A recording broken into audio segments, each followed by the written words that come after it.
So I've got Keith Downie here from Sky Sports here in the video today. Keith, I think you might have some news about what's happening with Chris Wood at the moment. Yeah, well, Chris Wood's here in the northeast undergoing his medical. He arrived late last night, travelling across from the northwest to the northeast to finalise that move. Of course, it moved pretty quickly yesterday. Caught a lot of us on the hop. We knew there was interest there, but I think we weren't too sure about this release clause that Newcastle have triggered, meaning that they've paid £25 million to release him from his Burnley contract. Remember, he only had 18 months of that left to run, so it's a lot of money that they've spent to get him here. But he arrived last night, undergoing his medical this morning.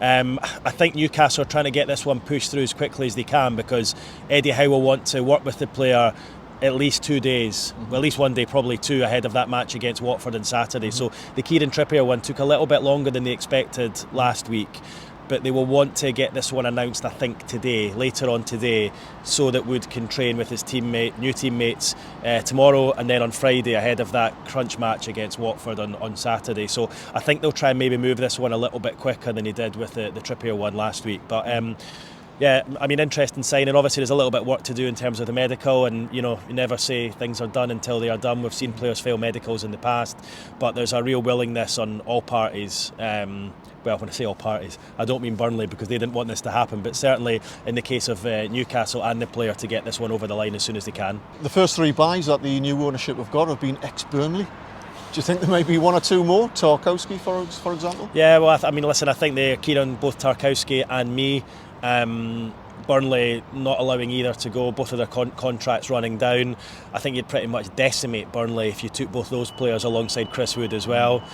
But yeah, interesting that Eddie Howe, of course, was the former Burnley manager and had Kieran Trippier there, and now Chris Wood's here as well. It's interesting the way these things work. I've seen that before in other transfers when managers come in.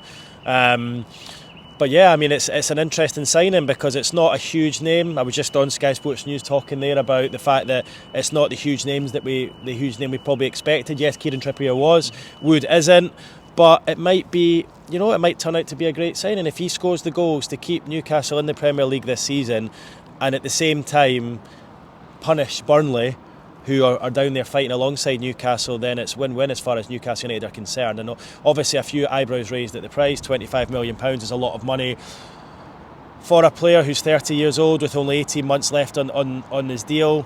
But what did he do? Do you pay £25 million for someone who's tried and tested in the Premier League like Chris Wood is? Mm-hmm. Or do you pay £20 million, say, for someone from another country who is young and inexperienced and hasn't played here before, and there'll be a lot of pressure on him for £5 million less? So it could actually end up being a pretty decent signing. I just think a lot of people out with the North East, out with Newcastle, probably surprised that Newcastle are going for someone like Chris Wood when they've got the riches that they have to spend.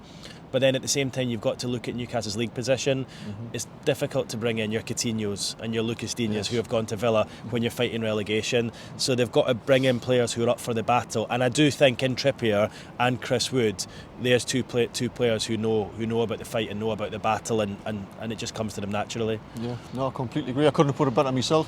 On a professional point, can I just ask what made you get involved with Newcastle United?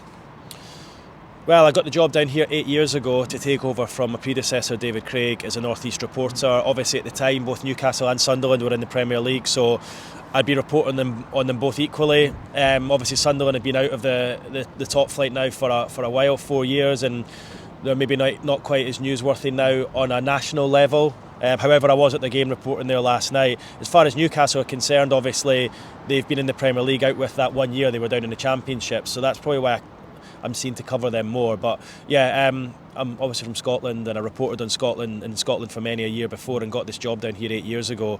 Moved down here, didn't know a single person, didn't know anyone at the club, nobody, so I had to start from scratch. And it's been a slow burning process, but certainly these last sort of 3-4 months since the takeover went through, everything's just been ramped up a lot Newcastle are now in the public eye right across the country. They're the busiest team in this January transfer window, and they're the club right now that everyone's talking about after the takeover. So it's certainly good for me, because it means that I'm busy. I'm pretty tired, I have to say. I've been tired for the last few months, but I wouldn't have it any other way. It's better doing that than sort of twiddling your thumbs searching for news. So Newcastle keeping us pretty busy at the moment. As far as the North East are concerned, I'd love it if Middlesbrough got back up to the Premier League this season. They've made 2 very good loan signings in the last week in the forward department. Sunderland, bad result for them last night, but they're up there at the top of the league, and hopefully they're back there soon. What I want is a thriving North East patch with all 3 teams doing really well. It's just that at the moment Newcastle are the biggest story, and I think it's going to be like that for a while, given the backing that they've got from the new consortium. Yeah. Keith, thank you very much for your time. No problem. Thank you.